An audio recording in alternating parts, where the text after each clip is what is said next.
This week, reviews for AMD Threadripper is out, and all of them have been very positive. Lucio Ball is back at Overwatch for the summer games, and some new arcade modes are coming out on the PTR. And also, Valve has actually announced a new game, and it is not Half-Life 3, and some interesting stuff from the International. This is your host, Harry, and you're watching RF Download.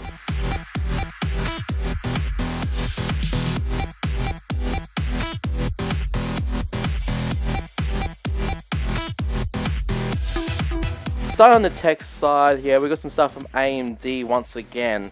And if you have keeping an eye on the Ryzen Threadripper, well, the reviews actually came out during over the weekend, and all of them so far from the reviewers I've seen here, Lions Tech Tips, Game Nexus, Paul's Hardware, and PC Perk.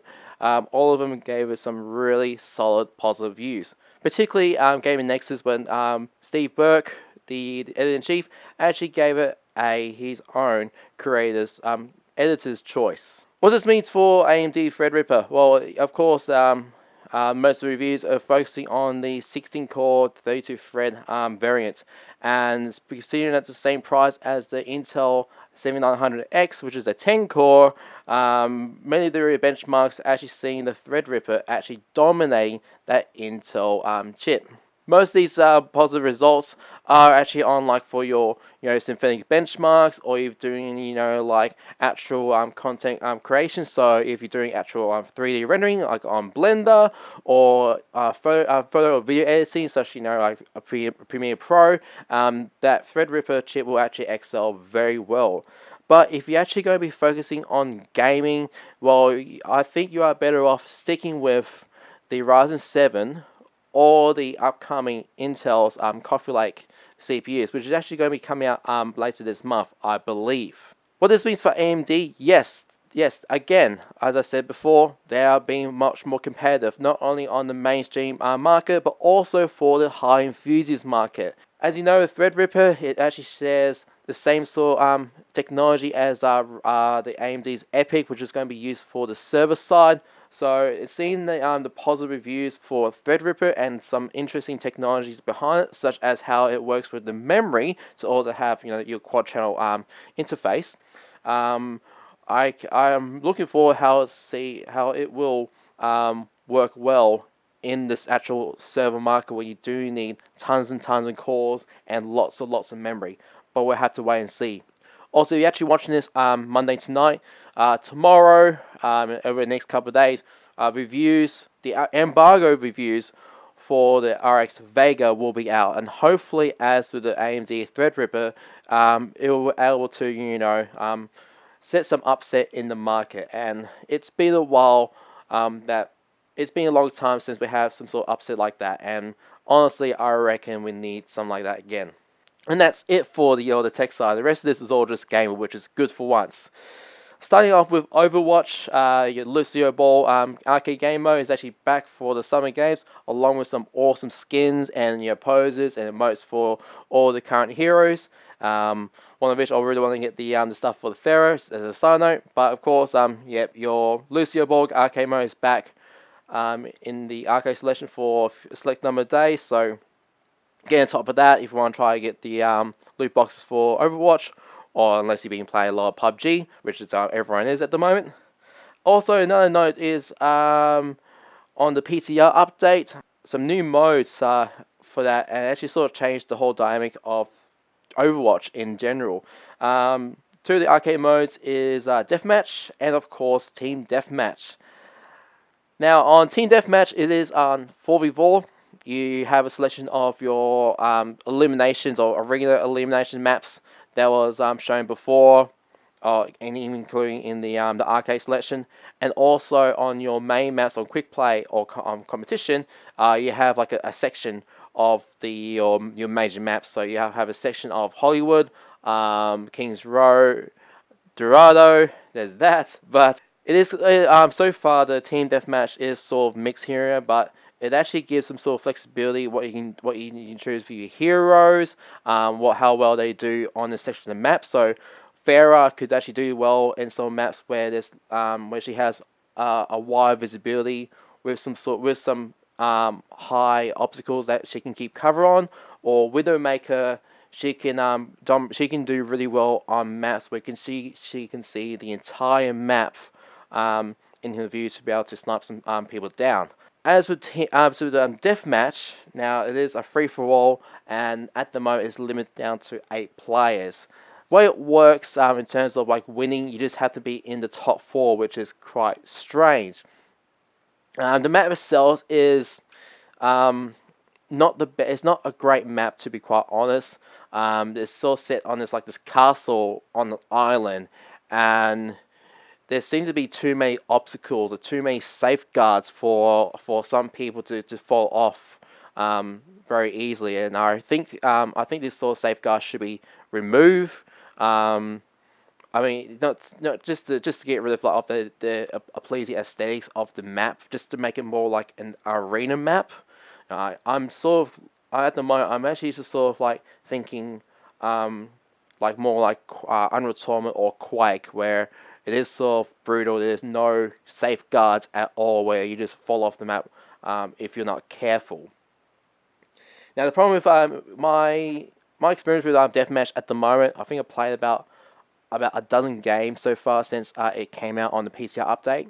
Initially, it was good, and have been doing some really great games with Thera. But as I started getting teamed up with some of the higher ranking players, or the high school players from the Asian countries, specifically South Korea, their style of play and their skill level is on a whole different level. There's a problem with the deathmatch mode at now. They seem to have cracked some sort of code, or sort of cracked like a formula for single player deathmatch, where if you are very good McCree, you can able to take some people down at 3 or 4 very quick shots and be able to rack up the kills. Unfortunately, with how there's no changes with the mobility or like your health or any of the damage of your heroes, some of the heroes will do really bad solo. As this map is most of the map is contained inside. There's lots of obstacles around, and in terms of trying to compare with like Unreal Tournament or like Quake maps, it's not great. It's too narrow, and some of the heroes feel like they have no sense of mobility if they're in those tight corners. And there's a lot of them. Also, counting with the health packs, I think there's only about like 3 small med kits and 2 large med packs. And I think for a free for all map, I think there's too little health packs available for those heroes that actually can't heal themselves. So deathmatch doesn't seem. I don't think it will set off very well. But I think a lot of people will be able to play team deathmatch a lot more. As for team deathmatch, again, yeah, there is some flexibility what sort of heroes you can use depending on the map, and some of the heroes' ultimates, such as Mercy, when she reses up your teammates, the amount she reses up actually deducts the enemy score. So I think that she can be a really good hero for the end game, where like both teams are so like really close to the score limit, and Mercy just reses like 3 people and deducts three kills off the enemy team. So you can actually make some really drastic changes on the gameplay. The Summer Games events is only going to be available during this month. I did not check what specific day it will be over, but I know for the fact it will be the last week of August. It will be over. So if you want to get those skins or any of the stuff for your heroes, get to it as soon as possible. As with the deathmatch or team deathmatch modes, I don't know when they'll come out officially, but I'm sure that Blizzard will be doing some changes during the PTR, and once it's out officially on the arcade modes, it's a nice little mode that you'll be able to just just either just relax down from your competitive games, or just trying to practice aiming, or practice some tactics with your other teammates. So I reckon Team Deathmatch is a really good mode for Overwatch, and something that I've actually been waiting for since Overwatch launch. Some stuff from the international. That's your Dota 2 competition. Valve actually announced a new game, and it turns out it's actually going to be a trading card game. And so far, looking from the live stream, it hasn't been received well by the audience, and I think I'm not sure what Valve was doing with this game at the moment.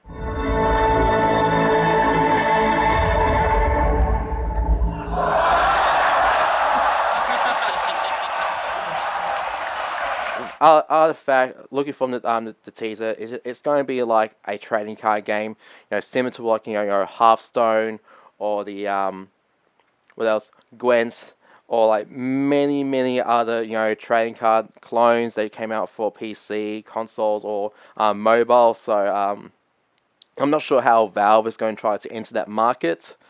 Considering that they already have massive sales, or massive amount of revenue just from Steam alone, and also the Dota 2 items and your CS:GO marketplace. So I don't know. How it's going to do well in this oversaturated market. Besides the fact I actually don't play any of these trading card games. Hearthstone did call my attention before, but I just never bothered trying to dig into it. Anyway, other stuff from the international, and some really cool stuff.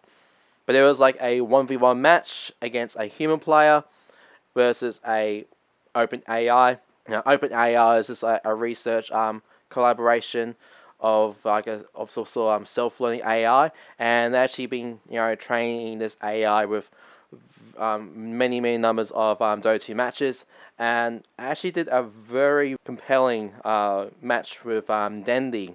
Now, it's only like a 1v1 match where they just have to try to get the first kill, and that was over. But somehow the AI was able to do some tactics and be able to do some moves that Dendi never thought of, and just got Dendi off guard in some cases. So it was actually a very interesting match to watch. Now, don't think that this AI is going to become Skynet and cause the end of human civilizations. Don't think of that. But just think of OpenAI being used as more like a coaching tool for for your newer gamers up to actually to proper pros, and just be able to use as a tool that if you be able to find holes on your strategy, or find new tactics that you can actually try out with the AI.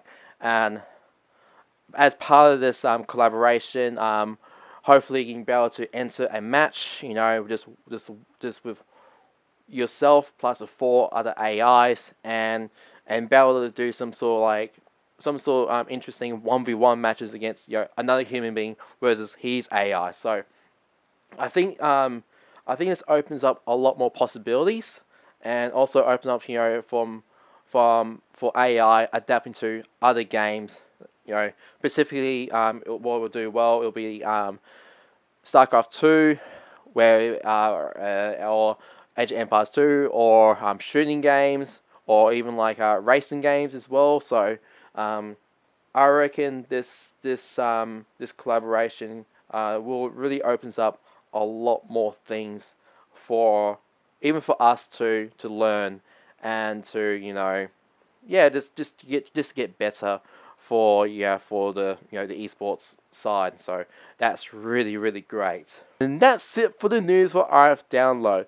Now, if you can keep in touch on our Facebook page, our event page for RF Lan 59 is now live, and you don't want to miss out our next event, because the event afterwards, RF Lan 60, won't be happening until April. So if you do want to come down, hit that going button, and so you know what's going on. Tickets will be available at August 26th, 12 o'clock at lunchtime. So again, you don't want to miss out. Alright? Other than that, there's not much happening in the meantime. I do have Avalanche Bunbury's small LAN party that's happening again on September the 8th.